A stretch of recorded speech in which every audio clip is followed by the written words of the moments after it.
So when you have a camp or clinic happening, you're going to send in a budget. I'm going to be the one actually putting it in Banner.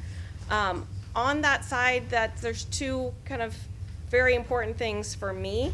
One, the difference between a camp and a clinic means there's a difference in your budget. So if you're running a camp, your budget's going to be different than if you're running a clinic. So when that sheet gets sent in to Alicia, what you have written on there is very important as far as specifying if that's a camp or a clinic, because she's going to turn around once it's approved and send it to me. And I need to know so that I could put the correct budget numbers on there and have that budget loaded in the right place for you.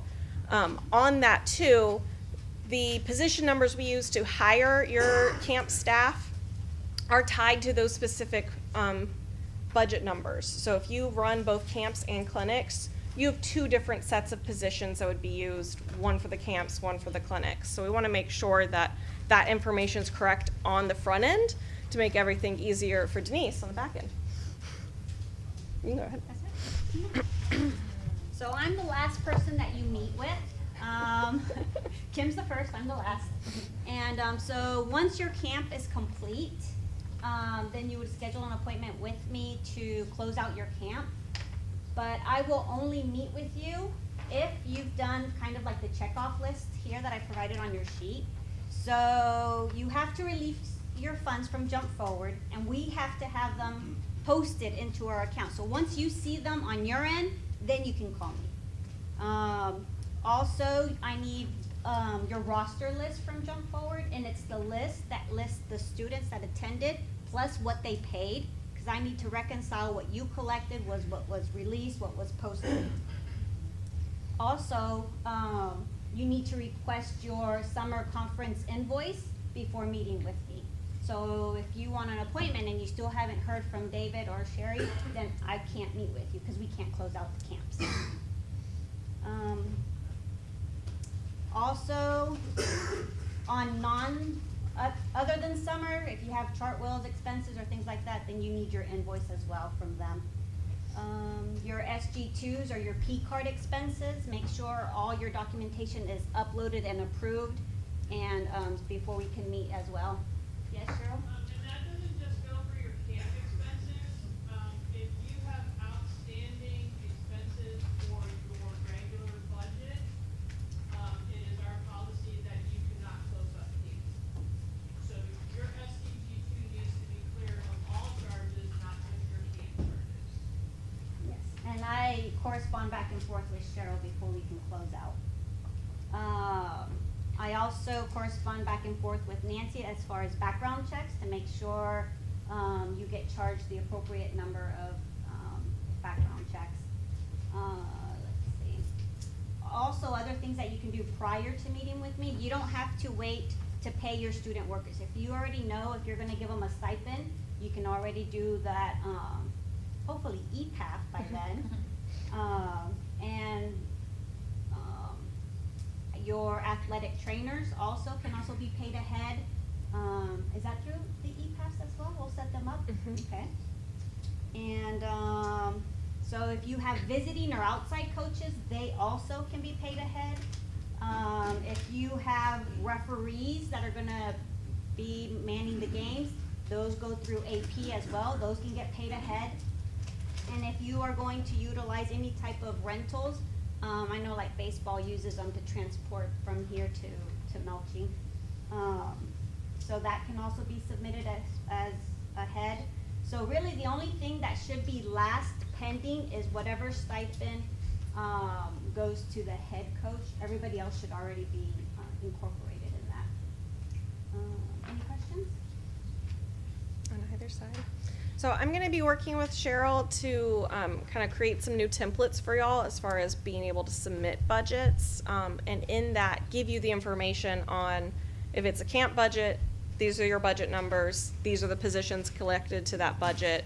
If it's a clinic, these are your positions that are connected to that, to hopefully make it easier on the front end for you to know exactly what all that information is up front and which positions you'd be using for what.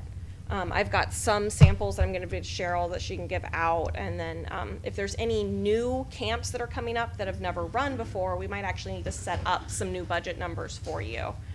So if you haven't ever had a camp before and you plan on doing one, get with Cheryl to connect with me so that we can make sure that there is a budget that exists so that we can get that set up.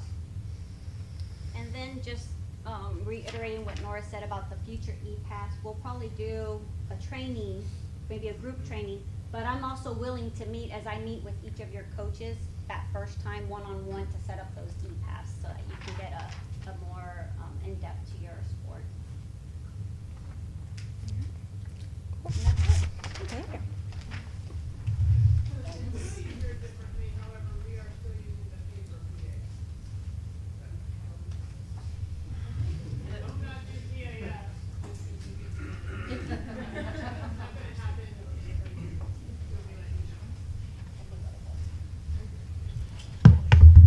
All right, guys, I'm going to talk about the medical side of things. I was up here with Dave last year. We introduced our new camp medical coverage policy, kind of trying to minimize the unnecessary coverage of athletic trainers and also the ample coverage of athletic trainers as well. So what we discussed, which is yet to be published, so I'm reading it off of my computer here, forgive me.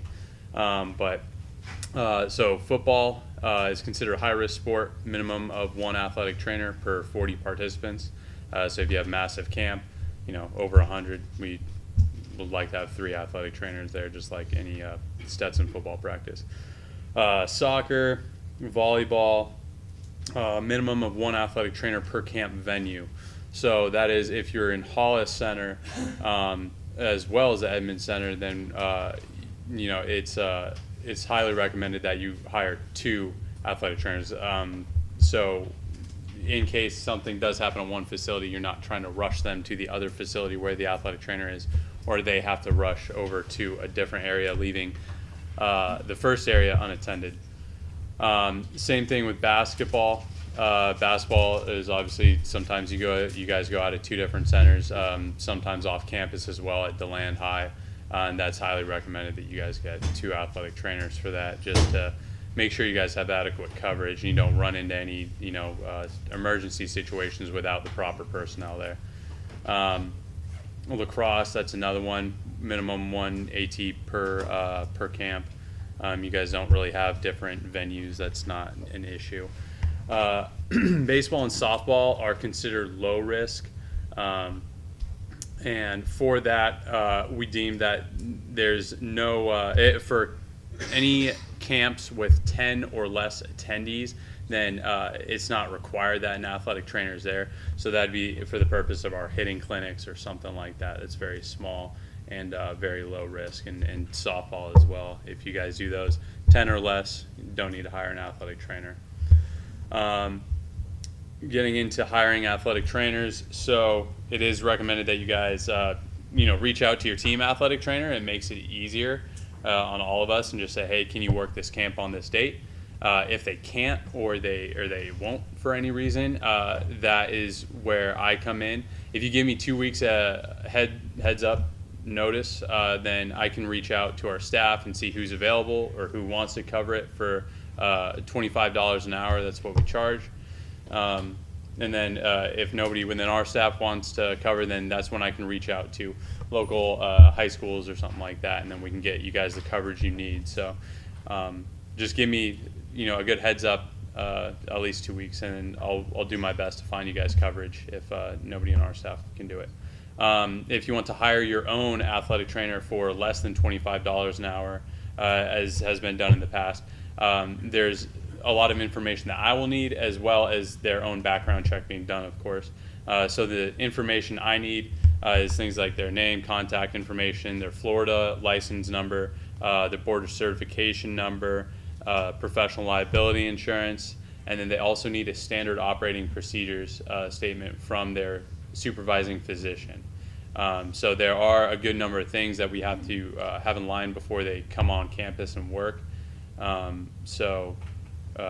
Just get with me if you decide to hire from outside Stetson Sports Medicine. Yes. Just because you give him all that information doesn't mean that he's been hired. He is an outside independent contractor, so he needs an independent contractor agreement done. That means that you also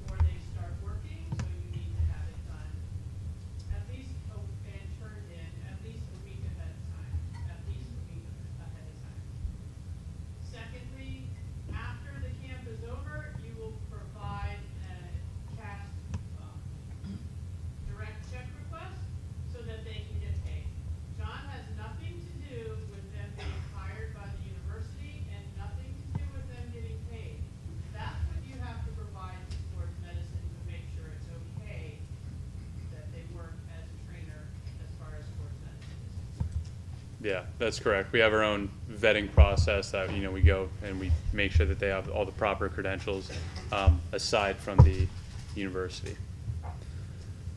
That's all I got. Any questions? Anything? Yeah, Steve. What's protocol, low risk over 10? Low risk sports under 10? So yeah, over 10, then it's one AT, one athletic trainer per venue, which, for baseball and softball, that's Right. one venue. Any other questions? Jordan. Jordan sent me an email a while ago. So this is more of a question that I have. So I don't need to approve camps for them to be sent to me to hire an athletic trainer. An athletic trainer doesn't, or in the past, hasn't needed to be set in stone for that camp to be approved. What's happened in the past is I receive the camp approval form all filled out, and then I'll say, okay, this camp's been approved, and then I work on hiring an athletic trainer. Kosher? Good. Cool. Just want to throw that out there. All right. Thanks.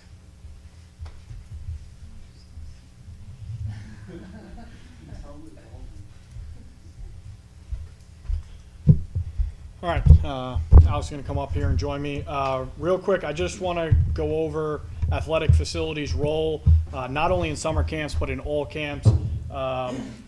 You've received an email from me, myself, Alex, PJ, Marcus, and Alicia have been meeting regarding our internal processes in terms of getting camps approved. For those who have been here a while, it has changed how it was in the past. You will send your camp forms to Alex, myself, PJ, Marcus, and then we'll move it through the process. Athletic facilities, we're confirming that the facility is available that you're requesting. We then sign that and move it to compliance. Compliance then works through the background checks and the advertisements and all their pieces.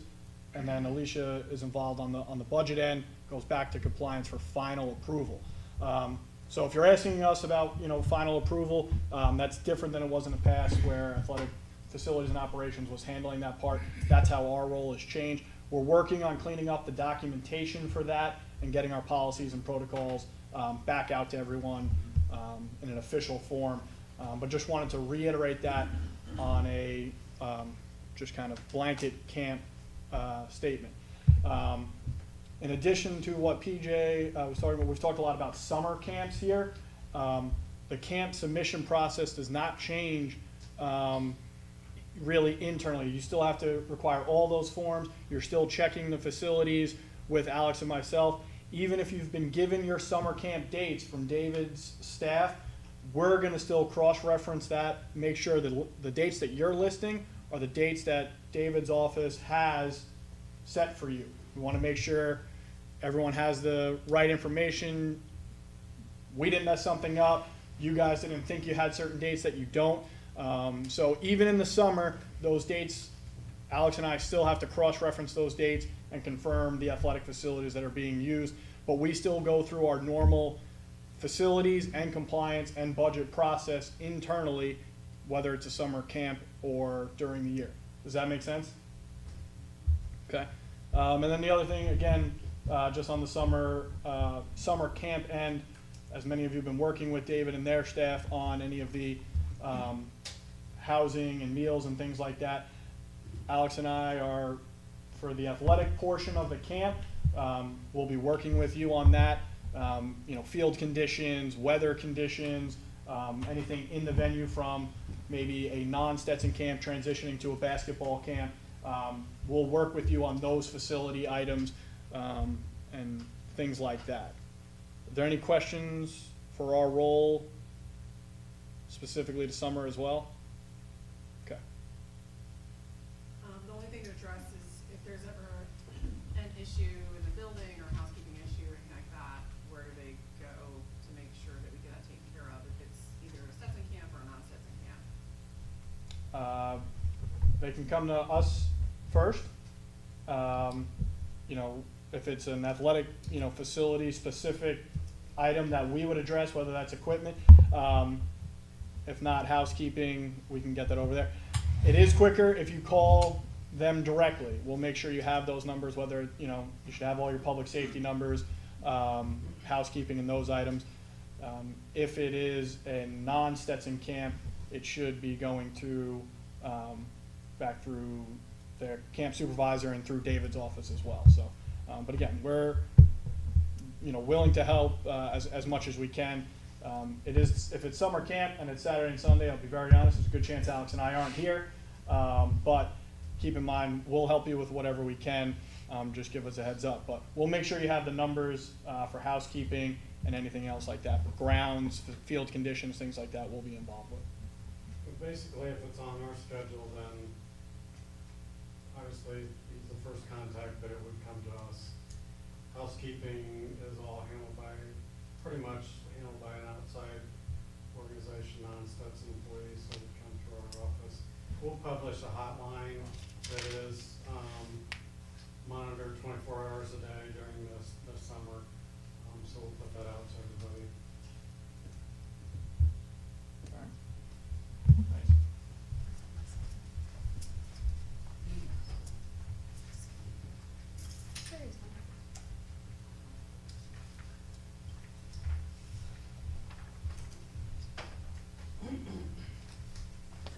Okay, I just want to touch real briefly on your athletic camp budget. You're going to be getting an updated form from Kim. She's working on that.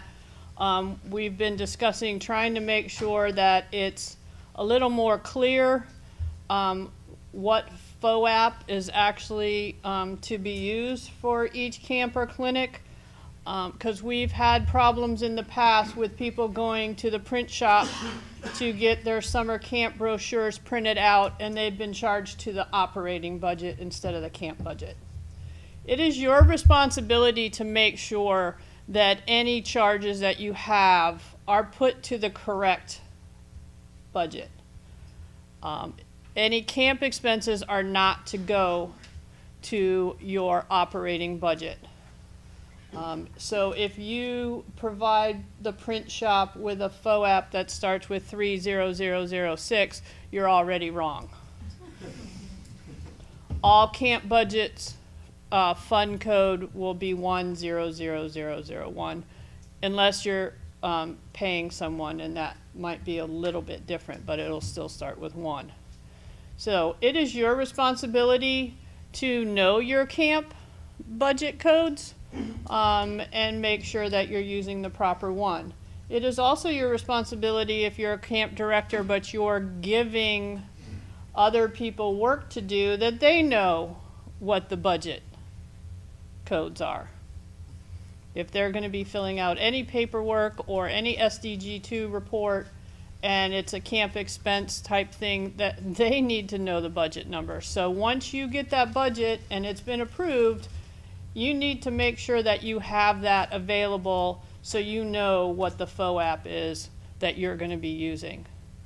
When you see the budget, you're going to see first, under account numbers, 2 numbers that start with 5.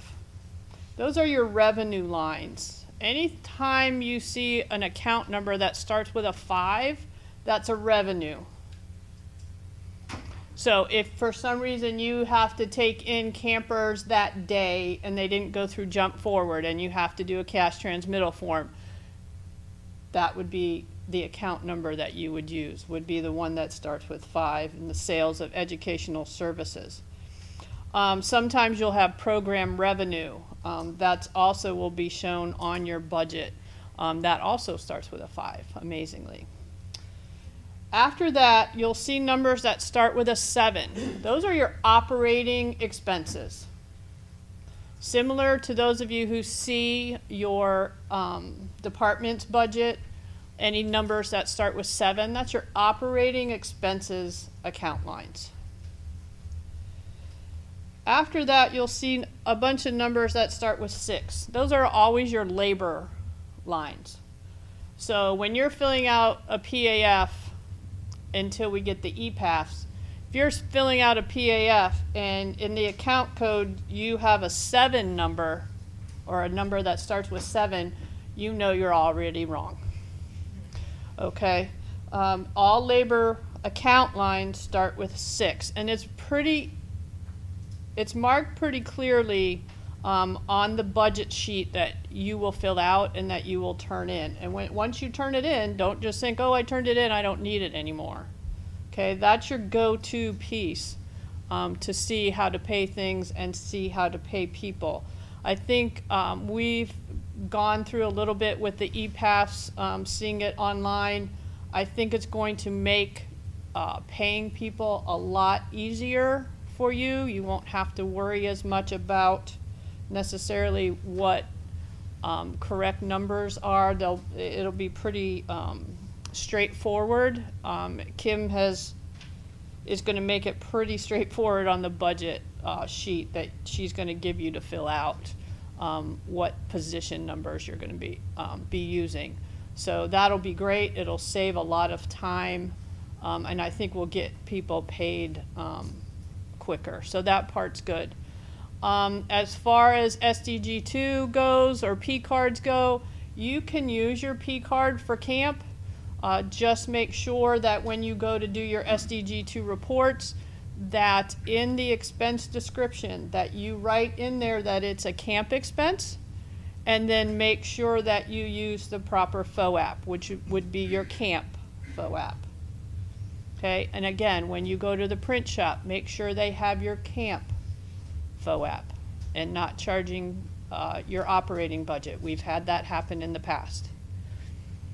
Okay, as far as right now things go, if you have to have a BSN order, that has to go through Kevin, and then he brings it to me, make sure he has the correct camp FOAP for that. And then we'll handle that order the same way. I'll get the PO, and I will send that to whichever BSN person you work with. Other requisitions, you can fill those out, turn them into me.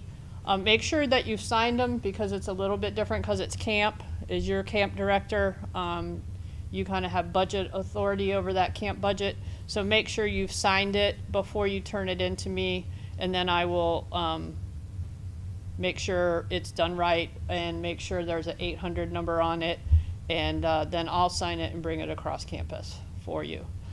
Make a copy of it before you bring it to me, please. Any camp paperwork, make a copy of it before you bring it to me, because unless it's a BSN order, I will not make copies of your camp paperwork.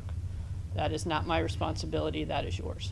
You should be making making copies of all the paperwork you bring over anyway, but for sure for camp, you better be making copies, because I will not have a copy of it. Okay? And then at the end of camp, when you're doing your PAFs, right now, all PAFs come to me first. I send a list of the names and how much they're getting paid to PJ. Once she sends me an email back saying that from a compliance aspect they're approved, I sign them, and then Jeff signs them. And then once he signs them, I bring them across campus.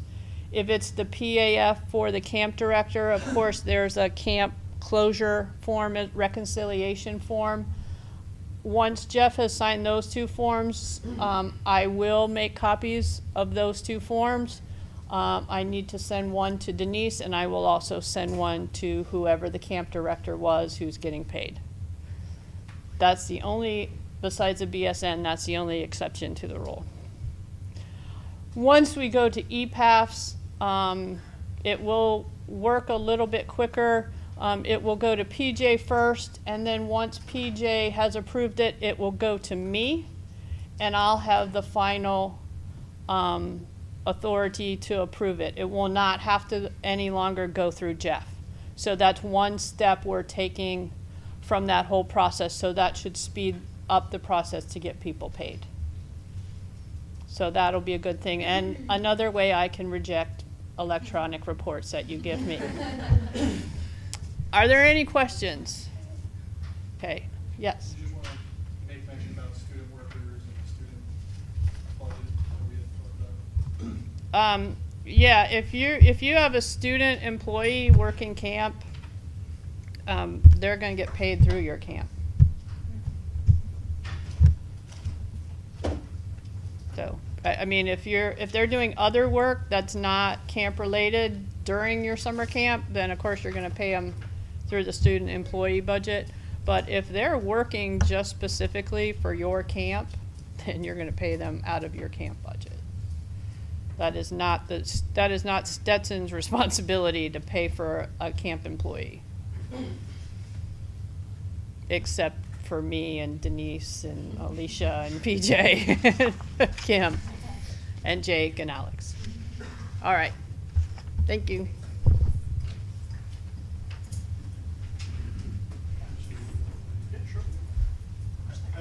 I failed to mention,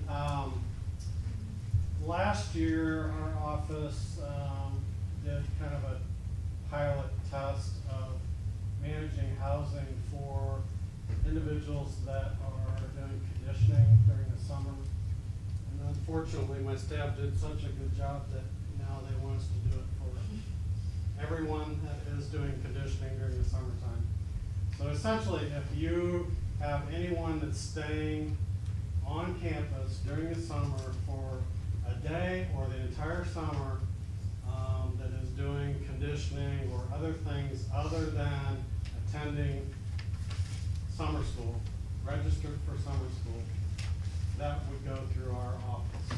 And we would assign housing and bill them and track them down when they don't pay and all that kind of stuff. So if any of that applies to you, if you could contact me in the next week or so, just to kind of give us a heads up of what you may have as far as conditioning. We have a fairly good idea about football and what football typically has, but other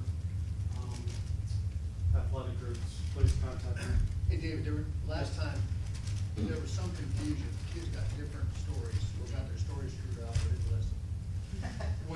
When the school stops, the last day of school, some guys were painting on campus those 3 weeks prior to summer school starting. Some of them felt they were told that their billing started at different times. When does that start if kids are working on campus painting and that stuff? Because some were under the impression that was part of their deal until summer school started or not for those 3 weeks in May. Their billing starts, unless you're here, like as an example, baseball, it's here Yeah, for sure. tournament and,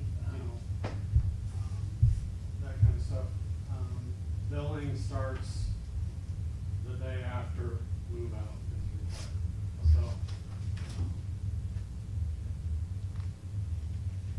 that answer that? Absolutely. All right, are there any other questions? All right, thanks everyone for taking the time. Thanks so much. Thank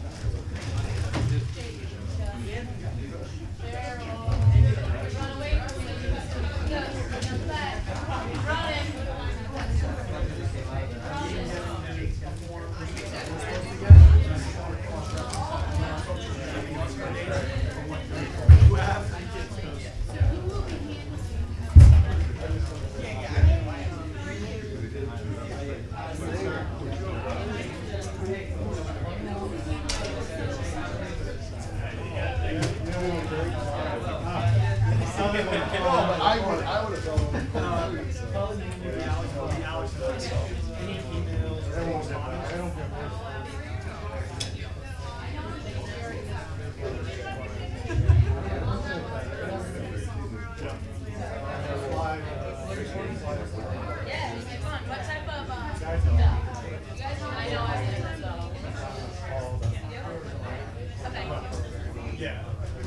I'll email you. As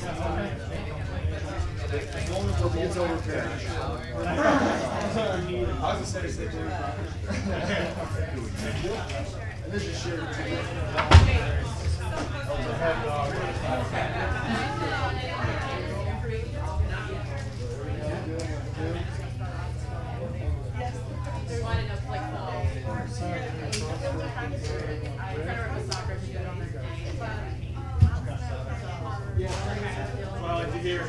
I didn't know you come on, but I said yes. Yeah. Have a good one. That's probably good like this anyway. Get you right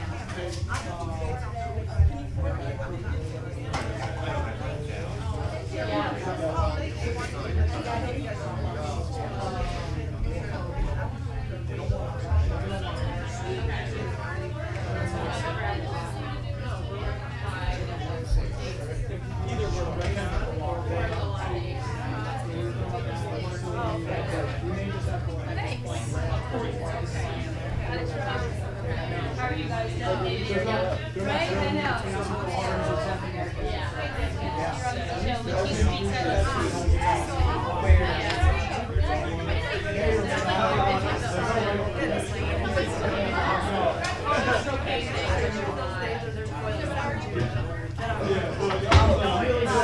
You'll enjoy it.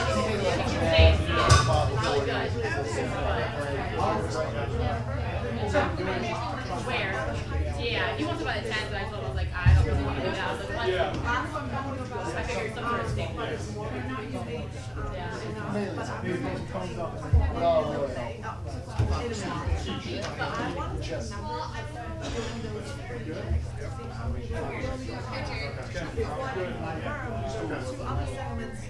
I wanted to.